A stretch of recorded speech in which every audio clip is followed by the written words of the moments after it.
tu fais partie des 37,4% des parents québécois qui rencontrent des difficultés à aider leurs enfants dans leurs devoirs?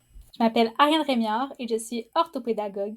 Et dans cette vidéo, je vais te montrer 3 astuces qui vont te permettre de mieux structurer la période de devoir. En tant qu'orthopédagogue, j'ai rencontré plusieurs parents qui vivent cette situation-là. Ils savent pas trop comment structurer la période des devoirs et ça fait en sorte que la dynamique à la maison, c'est pas agréable pour personne, ni pour l'enfant, ni pour les parents.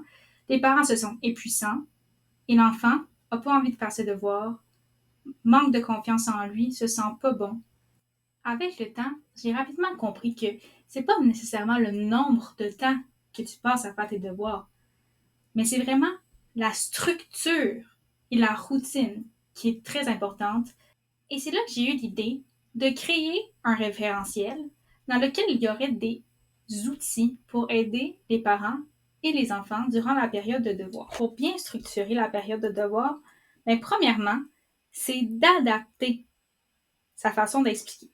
Donc, parfois, on pense que de répéter va faire en sorte que notre enfant va mieux comprendre, mais pas nécessairement.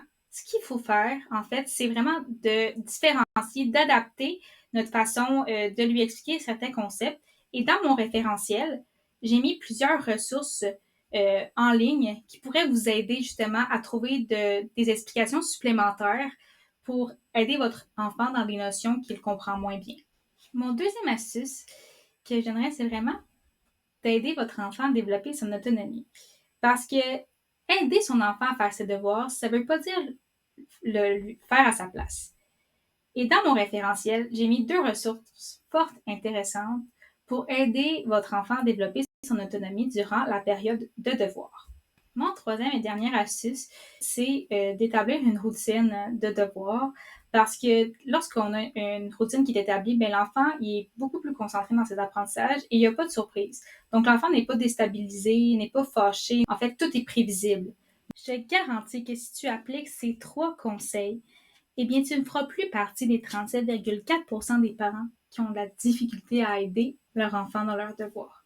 Je te remercie sincèrement d'avoir écouté la vidéo jusqu'ici.